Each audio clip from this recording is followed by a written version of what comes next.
Hello friends, आपका स्वागत है आपके अपने यूट्यूब चैनल विवान वर्ल्ड में। फ्रेंड्स, आज के वीडियो में लाए हैं हम आपके लिए MPTET 2022 की जो परीक्षा अभी शुरू होने वाली है उसके लिए पर्यावरण से संबंधित प्रश्नों का अच्छा समूह लेके आए हैं, जिसमें बहुत सारे प्रश्न आपको देखने को मिलेंगे। आज हम देखेंगे उन्हीं में से कुछ वन लाइनर्स और कुछ प्रश्न करने की कोशिश करेंगे।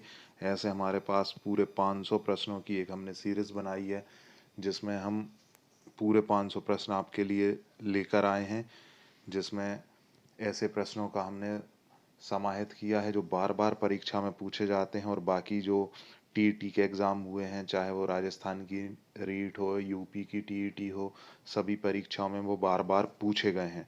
फ्रेंड्स, हमारा उद्देश्य यही है कि पर्यावरण जो विषय आपके MPTET में आ रहा है उसमें आपका जो अंक हैं वो ज़्यादा से ज़्यादा आ सकें। तो आज हम देखेंगे पर्यावरण और पारिस्थितिकी तंत्र के बारे में थोड़ी सी जानकारी लेंगे, और सारे प्रश्न लगभग लगभग वन लाइनर्स होंगे। तो फ्रेंड्स, पहली बार हमारे चैनल पर आए हैं तो चैनल को सब्सक्राइब ज़रूर कर दें और वीडियो को लाइक करना ना भूलें। तो फ्रेंड्स, चलिए वीडियो स्टार्ट करते हैं। सबसे पहले देखते हैं तो इन्वायरमेंट आया कहाँ से है और इसका अर्थ होता क्या है। इन्वायरमेंट बना है इनवायर से। इनवायर का अर्थ होता है घिरा हुआ, और एनवायरनमेंट का मतलब हुआ होता है जो हमारे आसपास घिरा हुआ क्षेत्र है, उसे हम बोलते हैं एनवायरनमेंट, जिससे हम घिरे हुए हैं।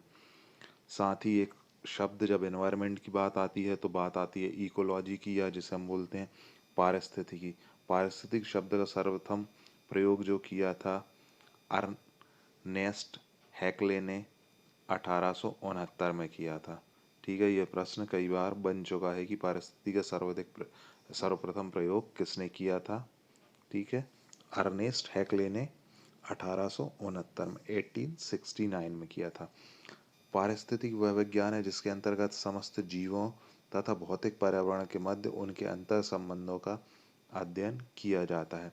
पारिस्थितिक ऐसा विज्ञान होता है जिसमें सभी प्राणी जो रह रहे हैं, मनुष्य, जीव जंतु जो सारे हैं, और जो भौतिक पर्यावरण हमें दिखाई देता है, पेड़ हैं, मिट्टी है, पानी है, नदियाँ, ये सारी चीज़ों के मध्य जो अंतर संबंध है, जो आपस में एक दूसरे से जो इंटर रिलेटेड हैं, उनका अध्ययन किया जाता है पारिस्थितिकी में।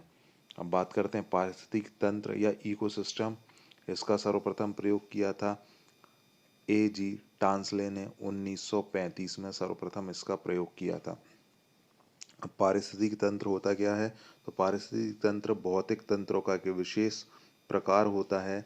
इसकी रचना जैविक और अजैविक संगठनों से होती है, और ये एक खुला हुआ तंत्र है, मतलब पूरा का पूरा ये ओपन तंत्र हम इसे कह सकते हैं।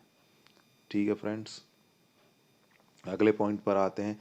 तो सूक्ष्म जीवों का वियोजक या डिकम्पोजर भी कहते हैं। ठीक है, जो सूक्ष्म जीव होते हैं उन्हें हम वियोजक भी कहते हैं। ठीक है, यहाँ पर आपको आज वन लाइनर्स ही ज़्यादा मिलेंगे, और जो प्रश्नों समाहित किए गए हैं उनमें भी हमने कोई भी वस्तुनिष्ठ प्रश्न या MCQ नहीं दिया है।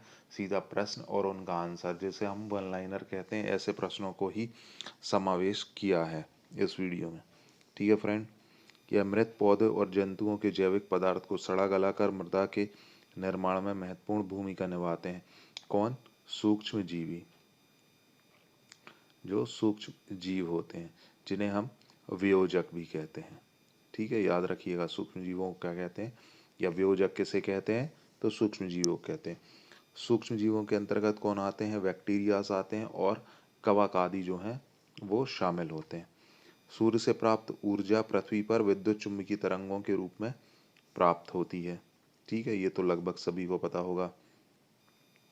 जल पृथ्वी पर प्राकृतिक रूप से पाया जाने वाला एकमात्र अकार्बनिक तरल पदार्थ है। ठीक है, जल पृथ्वी पर प्राकृतिक रूप से पाया जाने वाला एकमात्र अकार्बनिक तरल पदार्थ है। अगले पॉइंट पर चलते हैं। तो पृथ्वी पर जल की कुल मात्रा समान रहती है, जबकि यह एक रूप से दूसरे रूप में परिवर्तित रहता है। कि जैसे कि अगर हम बात करें तो अगर ये 100 है तो ये 100 ही रहेगा, उससे कम नहीं होगा, भले ही इसके रूप बदलते रहें। कहीं ये गैस के रूप में रहेगा, जल वाष्प के रूप में आ गया है, आपका ठोस हो गया है या फिर द्रव अवस्था जो है उसकी पानी के रूप में है। ठीक है, मात्रा उसकी उतनी ही रहेगी, केवल एक रूप से दूसरे रूप में ये स्थानांतरित होता रहता है जो पृथ्वी का जल है। और ये पूरी प्रक्रिया ही जल चक्र कहलाती है। ठीक है, जो जल आपका है एक रूप से दूसरे रूप में परिवर्तित होता है, तो ये जो पूरी प्रोसेस होती है जिसके द्वारा वो होता है, वह पूरी प्रक्रिया ही कहलाती है, जल चक्र कहलाती है। मानव पर्यावरण संबंध के नियतिवादी उपागम के अनुसार मानव को पर्यावरण का एक तत्व माना जाता है। इसके अनुसार मानव प्रकृति के हाथ का खिलौना है। इसे पर्यावरणवादी उपागम भी कहते हैं। अब बात करते हैं कि मानव पर्यावरण के संबंध में नियतिवादी जो होते हैं उपागम है, उसके अनुसार ये माना जाता है कि जो मानव है पर्यावरण का एक एलिमेंट है, एक तत्व है। इसके अनुसार जो मानव होता है वो प्रकृति के हाथ का एक खिलौना है। और इसी विचारधारा को, जो नियतिवादी उपागम है, उसी को ही हम पर्यावरणवादी उपागम भी कहते हैं। अगला है संभववादी उपागम। तो मानव पर्यावरण के संभववादी उपागम के अनुसार मानव को पर्यावरण का एक सक्रिय तत्व माना गया है। इसका विचार है कि मनुष्य प्रकृति पर विजय प्राप्त कर चुका है तथा प्रकृति में मनचाहा परिवर्तन करने में सक्षम है। ये प्राकृतिक संसाधनों के अतिदोहन पर विश्वास करते हैं।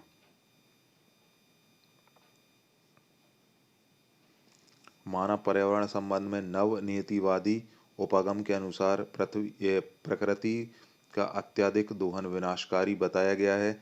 इसके अनुसार मानव को प्रकृति के अनुसार अपनी विकास की नीतियां बनानी चाहिए। जो नव नियतिवादी हैं उनके अनुसार कि प्रकृति का जो अत्यधिक दोहन मनुष्य कर रहा है वो मनुष्य के लिए ही बहुत हानिकारक है। प्रकृति के अच्छे से उपयोग के लिए उसके दोहन के लिए कुछ नीतियां बनानी चाहिए जिससे उस दोहन को रोका जा सके और प्रकृति में जो तत्व, जो सारी चीज़ें मिल रही हैं मानव को, वो समान रूप से मिलती रहें, वो समाप्त ना हो जाए कहीं उसके अत्यधिक दोहन के कारण। अगले पॉइंट्स पर चलते हैं। सतत विकास की अवधारणा का विचार इसी उपागम से लिया गया है। सतत विकास का अर्थ होता है कि वर्तमान की ज़रूरतों को पूरा करते हुए भावी पीढ़ियों के लिए संसाधनों को सुरक्षित रखना। ठीक है, यही आपका जो सतत विकास है उसका पूरा का पूरा कॉन्सेप्ट कहता है। ठीक है, अगले पॉइंट पर चलते हैं। तो उष्ण कटिबंधीय सदाबहार वन जो हैं विषुवत रेखा के निकट उत्तरी एवं दक्षिणी गोलार्ध में पाए जाते हैं, जहाँ पर साल भर तापमान और आर्द्रता काफ़ी उच्च रहती है तथा यहाँ पर औसत जो वार्षिक वर्षा है वो है 200 सेंटीमीटर से भी अधिक होती है। ठीक है, उष्ण कटिबंधीय सदाबहार वन जो हैं वो विषुवत रेखा के निकट उत्तरी एवं दक्षिणी गोलार्ध में पाए जाते हैं, जहाँ साल भर तापमान और आर्द्रता काफ़ी उच्च रहती है तथा औसत वर्षा 200 सेंटीमीटर से अधिक होती है। यहाँ विश्व की सर्वाधिक जैव विविधता पाई जाती है।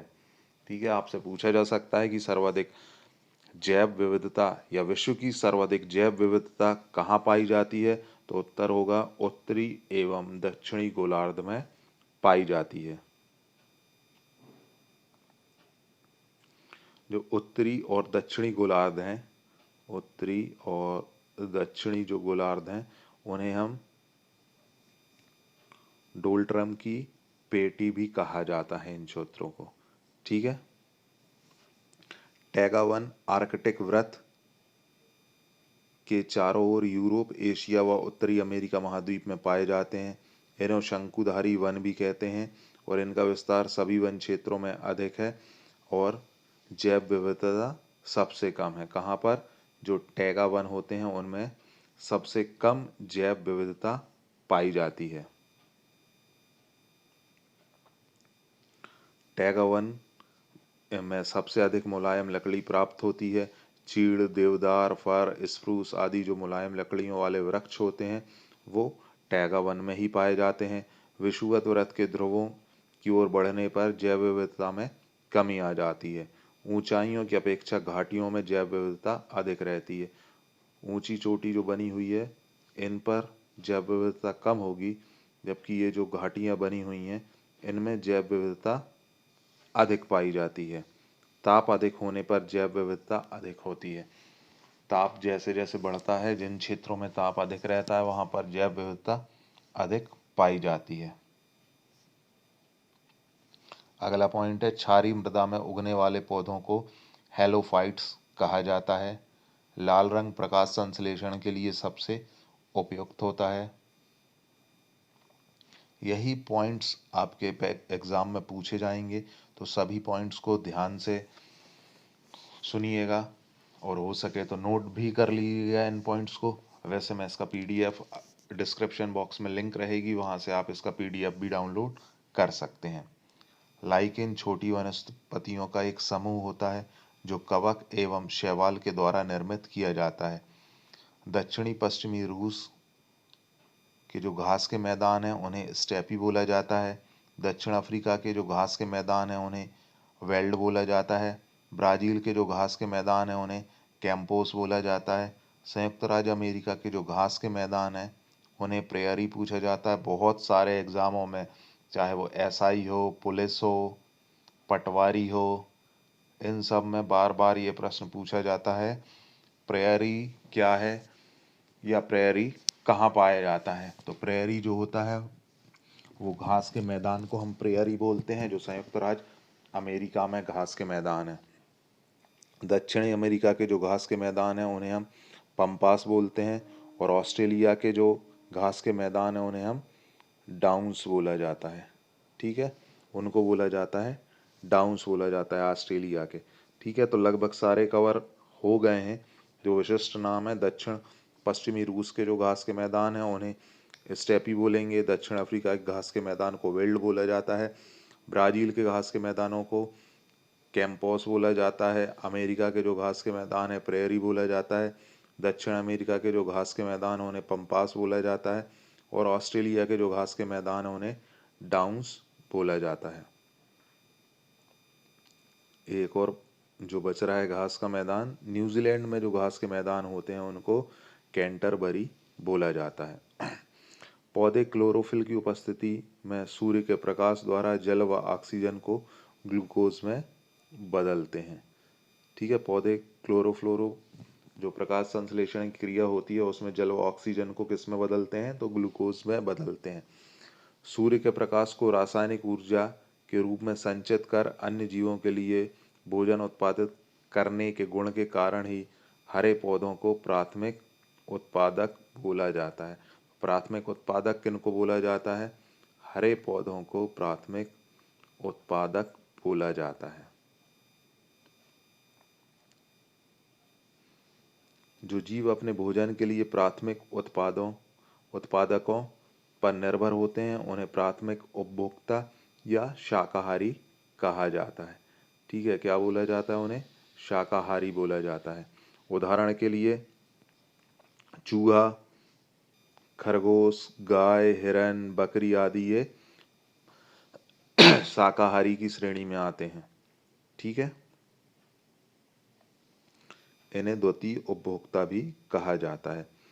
वे जीव जो अपने भोजन के लिए प्राथमिक उपभोक्ताओं पर निर्भर होते हैं उन्हें द्वितीयक उपभोक्ता या मांसाहारी भी कहा जाता है। जो प्राथमिक उपभोक्ता पर डिपेंड होते हैं, निर्भर होते हैं, उन्हें द्वितीयक उपभोक्ता बोला जाता है। वे जीव जो द्वितीय उपभोक्ता को अपना भोजन बनाते हैं उन्हें तृतीयक श्रेणी के उपभोक्ता कहते हैं। ठीक है, ऐसे जीव जो सभी श्रेणी के मांसाहारियों का शिकार करते हैं उन्हें उच्च स्तरीय उपभोक्ता बोला जाता है। ठीक है, और इन उच्च स्तरीय उपभोक्ताओं की विशेषता होती है कि कोई अन्य जीव इन्हें मारकर नहीं खा सकता। ठीक है, जो उच्च श्रेणी के मांसाहारी होते हैं। ऐसे जीव जो भोजन के रूप में पादपों, शाकाहारी, मांसाहारियों सब पर निर्भर करते हैं उन्हें सर्वभक्षी कहा जाता है। मनुष्य इसका सबसे अच्छा उदाहरण है। मनुष्य पेड़ पौधों से बने उत्पाद भी खाता है, पेड़ पौधों को भी खाता है, मांसाहार भी खाता है, पादपों को भी खाता है। ठीक है, तो जो मनुष्य है वो होता है सर्वभक्षी। ठीक है, अब परजीवी किसे कहेंगे हम? परजीवी वे होते हैं जो अपने भोजन तथा निवास दोनों के लिए दूसरों पर निर्भर करते हैं।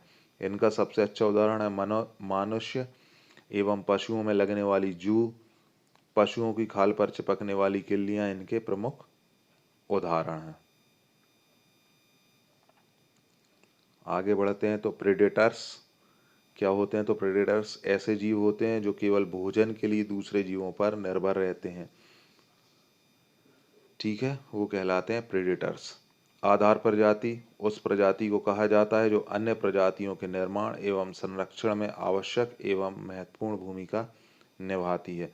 समुद्री शैवाल, मूंगा या कोरल इसका अच्छा उदाहरण है। कोरल रीफ का निर्माण करती है जो अन्य जातियों के लिए निवास एवं प्रजनन स्थल के रूप में काम करता है।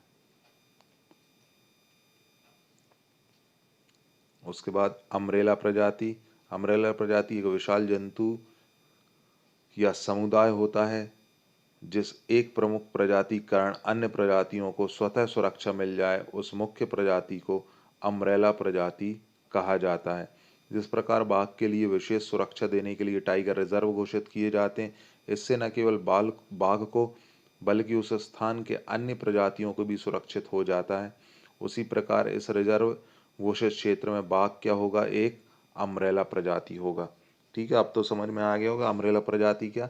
जिस प्रजाति के संरक्षण के लिए जिस प्रजाति का संरक्षण यदि हम करें और उसके द्वारा किसी अन्य प्रजातियों का भी संरक्षण हो जाए, तो जिसके कारण ये सब हो रहा है वो होगा आपका अम्ब्रेला प्रजाति। जैसे बाघ संरक्षण क्षेत्र बनता है तो बाघ का संरक्षण होता ही, साथ में अन्य प्रजातियों का संरक्षण भी होता है।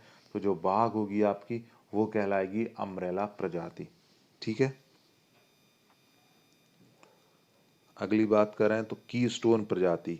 ठीक है, ये आप ध्यान रखिएगा, बहुत उम्मीद है कि इस बार परीक्षा में इसी तरीके के प्रश्न आपसे पूछे जा सकते हैं। कीस्टोन प्रजाति उस प्रजाति को कहा जाता है जो अपने पारिस्थितिक तंत्र में अत्यधिक प्रभाव रखती है। कीस्टोन प्रजाति के निर्धारण में उस प्रजाति के जीवों की अधिक संख्या को नहीं बल्कि परितंत्र में उनके कार्यों की गणना की जाती है। ठीक है, कीस्टोन प्रजाति उस प्रजाति को कहते हैं जो पारिस्थितिक तंत्र में अपना अत्यधिक प्रभाव रखती है। उनकी संख्या नहीं जबकि उनके कार्य उसमें अधिक महत्वपूर्ण होते हैं।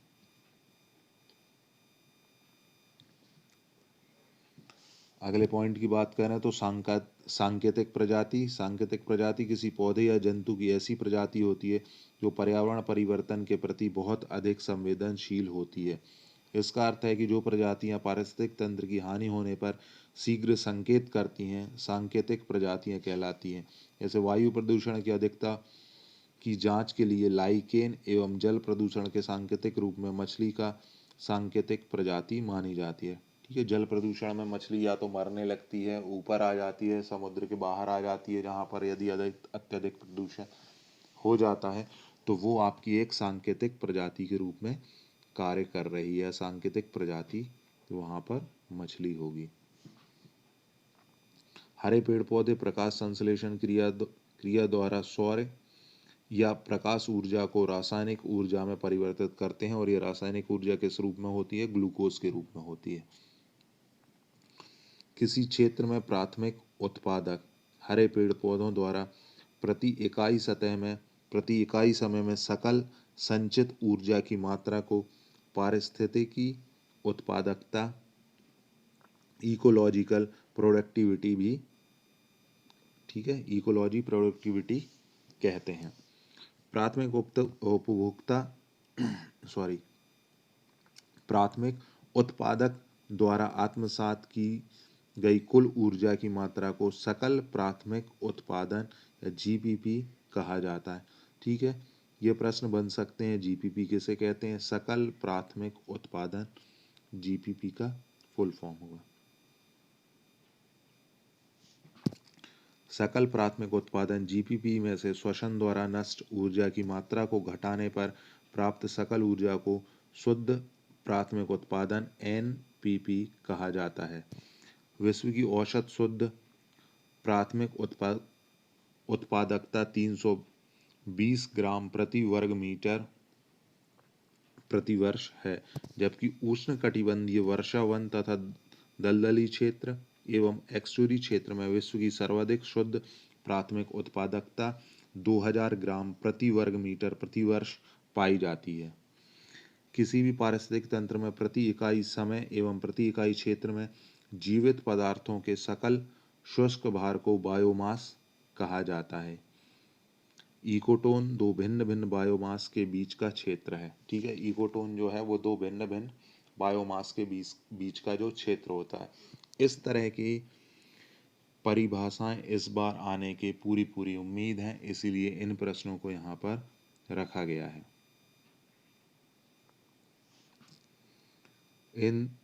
ठीक है, इकोटोन क्या होता है? दो भिन्न भिन्न बायोमास के बीच का जो क्षेत्र होता है।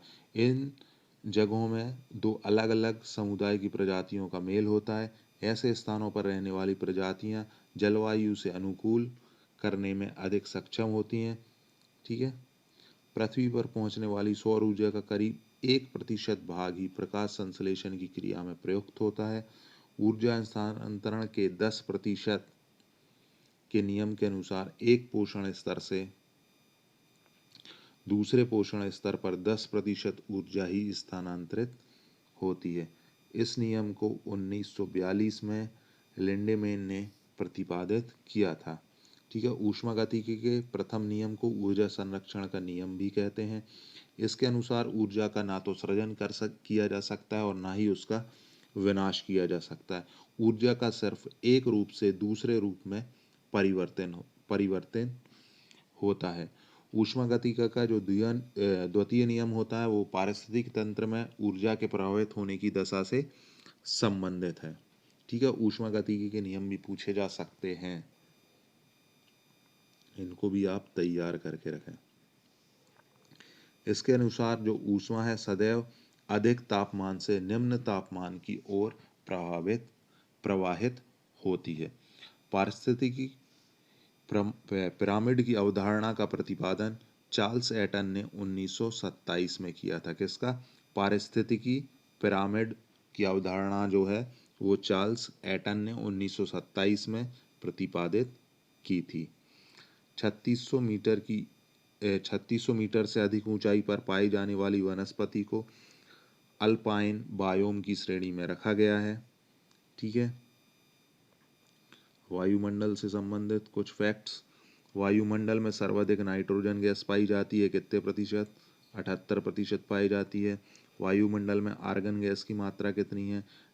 0.93% है। वायुमंडल में कार्बन डाइऑक्साइड की मात्रा 0.03 है।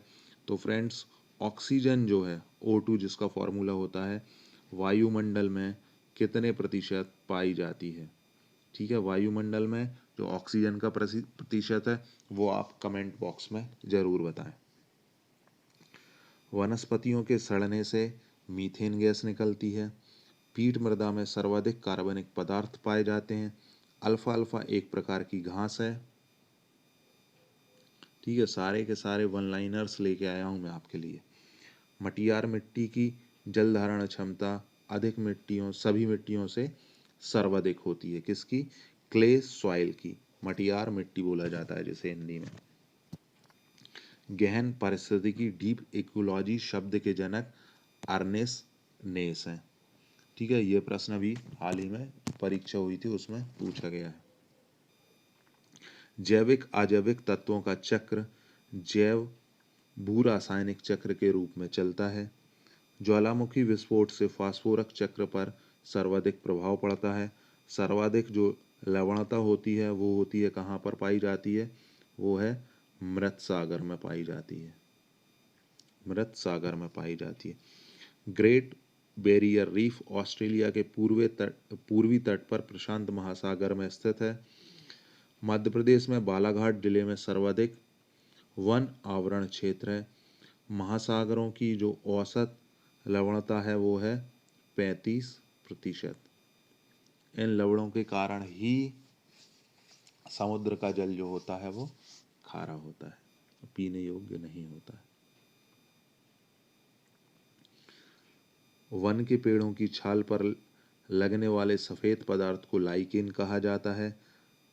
सर्वाधिक स्थायी पारिस्थितिकी तंत्र जो होता है वो कहाँ होता है? महासागर में होता है। ठीक है, ये तो था कुछ डिटेल फॉर्म में। अब हम सीधे सीधे प्रश्न देख लेते हैं कि किस तरीके के प्रश्न रहेंगे, और कोशिश करेंगे कि ज़्यादा से ज़्यादा 500 प्रश्नों का समूह हमने लेने का प्रयास किया है। तो कुछ प्रश्न इस वीडियो में आपको मिलेंगे और आने वाले वीडियो में और भी आपको प्रश्न मिलते जाएंगे। भारत में पर्यावरण संरक्षण अधिनियम कब पारित किया गया? 1986 में ये पारित किया गया। भारत में पर्यावरण संरक्षण अधिनियम कब पारित किया गया? 1986 में। विश्व पर्यावरण दिवस कब मनाया जाता है? तो विश्व पर्यावरण दिवस मनाया जाता है 5 जून में। भारत में सर्वप्रथम जैव विविधता अधिनियम कब पारित किया गया? तो ये किया गया सन 2002 में पारित किया गया। सर्वप्रथम जैव विविधता अधिनियम कब पारित किया गया? 2002 में। विश्व पर्यावरण दिवस 5 जून में, और पर्यावरण संरक्षण अधिनियम 1986 में। अगले प्रश्न पर आ जाते हैं। जैव विविधता, बायोडाइवर्सिटी शब्द का सर्वप्रथम प्रयोग कब और किसने किया था? तो वॉल्टर डी रोसन ने 1986 में किया था। अगला है, राष्ट्रीय जैव विविधता प्राधिकरण का मुख्यालय भारत में कहाँ पर स्थित है? तो ये स्थित है चेन्नई में। अगला प्रश्न है, बहुत ही महत्वपूर्ण प्रश्न है, इससे प्रश्न बनना ही बनना है। रेड डेटा बुक क्या है? तो विलुप्त होने की कगार पर खड़ी संकटग्रस्त पौधों और पशुओं की सूची जो होती है वो होती है रेड डेटा बुक। अगला प्रश्न है, ये भी बहुत ही महत्वपूर्ण है। रेड डेटा बुक किस अंतर्राष्ट्रीय संगठन के द्वारा निकाली जाती है? तो ये निकाली जाती है IUCN के द्वारा। ठीक है, international union for conservation of nature के द्वारा रेड डेटा बुक निकाली जाती है। और इसका मुख्यालय कहाँ पर है? IUCN का मुख्यालय कहाँ पर स्थित है? तो ये मुख्यालय स्थित है ग्लैंड, स्विट्जरलैंड में। रेड डेटा बुक पहली बार कब प्रदर्शित की गई? 1966 में सबसे पहली बार ये प्रदर्शित की गई। रेड डेटा बुक में संकटापन्न जीवों को किस रंग से दर्शाया जाता है? तो ये दर्शाया जाता है पिंक से। ये बहुत ही महत्वपूर्ण प्रश्न है, बार बार पूछे जाता है कि रेड डेटा बुक में जो संकट वाले जीव हैं, जो विलुप्ति की कगार पर खड़े हैं, लगभग विलुप्त हो चुके हैं, उन्हें किस रंग से दर्शाया जाता है? तो उन्हें दर्शाया जाता है पिंक रंग से। ठीक है, अगला प्रश्न है, संयुक्त राष्ट्र द्वारा कौन से दशक को जैव विविधता दशक घोषित किया गया है? तो 2021 से 2020 ये जो दशक है इसे जैव विविधता दशक घोषित किया गया है। किसके द्वारा? संयुक्त राष्ट्र द्वारा। अगले प्रश्न पर आ जाते हैं। अगला प्रश्न है, रामसर संधि किससे संबंधित है? तो आर्द्र भूमि संरक्षण एवं संवर्धन से संबंधित है आपकी रामसर संधि। अगला है, विश्व आर्द्र दिवस कब मनाया जाता है? तो 2 फरवरी को विश्व आर्द्र दिवस मनाया जाता है। अगला प्रश्न है, विश्व जल दिवस कब मनाया जाता है? तो 22 मार्च को विश्व जल दिवस मनाया जाता है। विश्व पृथ्वी दिवस कब मनाया जाता है? तो विश्व पृथ्वी दिवस मनाया जाता है 22 अप्रैल को। अगला प्रश्न है, विश्व जैव विविधता संरक्षण दिवस कब मनाया जाता है? तो 22 मई को विश्व जैव विविधता संरक्षण दिवस मनाया जाता है। अगला फिर से आ गया, पर्यावरण दिवस कब मनाया जाता है? इसको तो आप रट ही लें, 5 जून को विश्व पर्यावरण दिवस मनाया जाता है। विश्व पर्यावरण संरक्षण दिवस कब मनाया जाता है? तो ये मनाया जाता है 26 नवंबर को। अगला प्रश्न है, ओजोन दिवस कब मनाया जाता है? तो ओजोन दिवस मनाया जाता है 26 सितंबर को। ठीक है, जो ओजोन परत होती है वो क्या करती है? वो सूर्य प्रकाश से आने वाले परावैंगनी जो किरणें होती हैं उनको अवशोषित कर लेती है और मनुष्य तक नहीं आने देती है, उनसे मनुष्य को सुरक्षित रखती है, जो आपकी ओजोन परत होती है। तो ओजोन दिवस 16 सितंबर को मनाया जाता है। अगला है विश्व प्रवासी पक्षी दिवस कब मनाया जाता है? तो ये मनाया जाता है 8 मई को।